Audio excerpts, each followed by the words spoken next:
मेरा गांव मेरा देश देखते रहिए आपका संदेश। ताज़ा खबरों के साथ हवा सिंह चहल।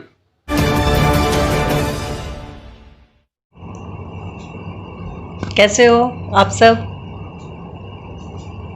लॉकडाउन, कभी वो आगे कभी हम आगे, तो ये तो अभी चलेगा, है ना? ऐसे ही एक विचार आया, घबराता कौन है सफ़र करते समय? बस में, ट्रेन में, जिसने टिकट नहीं ली होती, टिकट चेकर आएगा, ये होगा, फिर वो होगा।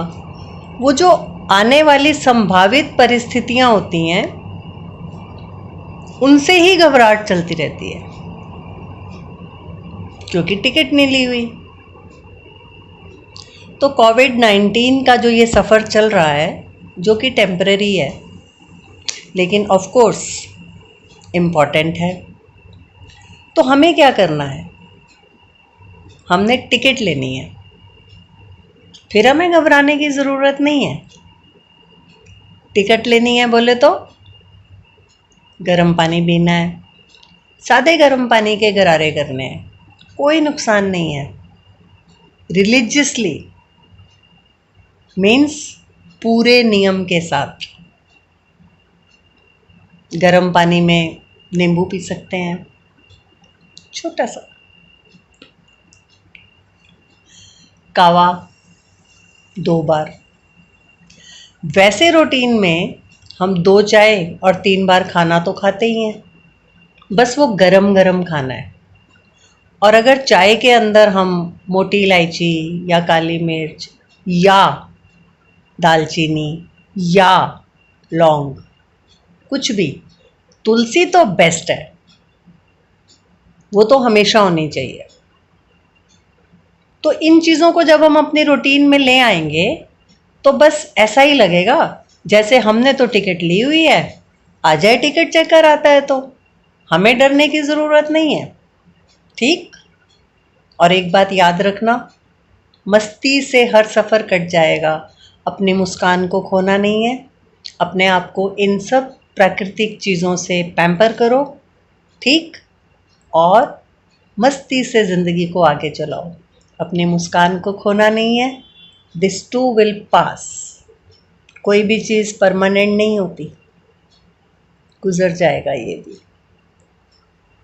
दोस्तों, आज हम सब लॉकडाउन के अंदर अपने घरों में बंद हैं, क्वारंटाइन हम हो रहे हैं। क्वारंटाइन शब्द हमने पहली बार सुना है, अंग्रेजी का शब्द है दोस्तों। क्वारंटाइन हमारे पूर्वज जो इतने अच्छे वैज्ञानिक थे, इतनी अच्छी रिसर्च हमारे लिए करके गए थे, उन सबको मैं आज नई पीढ़ी को दोबारा से याद दिलाना चाहता हूं इस वीडियो के माध्यम से। वीडियो को लास्ट तक देखिए कि हमारे पूर्वज इस आज जो बीमारी आई हुई है, जिसके लिए इतना शोर शराबा हो रहा है, पूरा विश्व लॉकडाउन में है, तो हमारे पूर्वज तो ऐसी बीमारियों के लिए पहले से ही रिसर्च करके चले गए। वो क्वारंटाइन शब्द का मतलब समझते थे।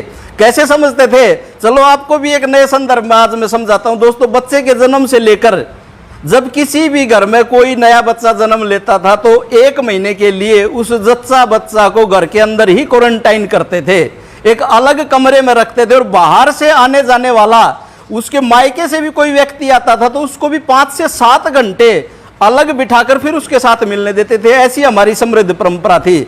और दोस्तों, दूसरी बात, जिस घर में बच्चे ने जन्म लिया है, उस घर के आस पड़ोस के लोग जब तक उनके घर में हवन यज्ञ होकर शुद्धिकरण नहीं हो जाता था, तब तक उनके घर से किसी भी चीज का लेन देन नहीं करते थे। उसको हरियाणवी भाषा में बोलूं तो कहते थे कि स्यावड़ लगी हुई है। जब उनके घर से वो निकल जाती थी, तो उसके बाद लेना देना शुरू करते थे। दोस्तों, उसके बाद बताता हूं कि हमारे यहाँ तीज त्योहार मनाकर साल में 2 बार कम से कम पूरे घर की चूने से पुताई करते थे, यानी घर को सैनिटाइज करते थे।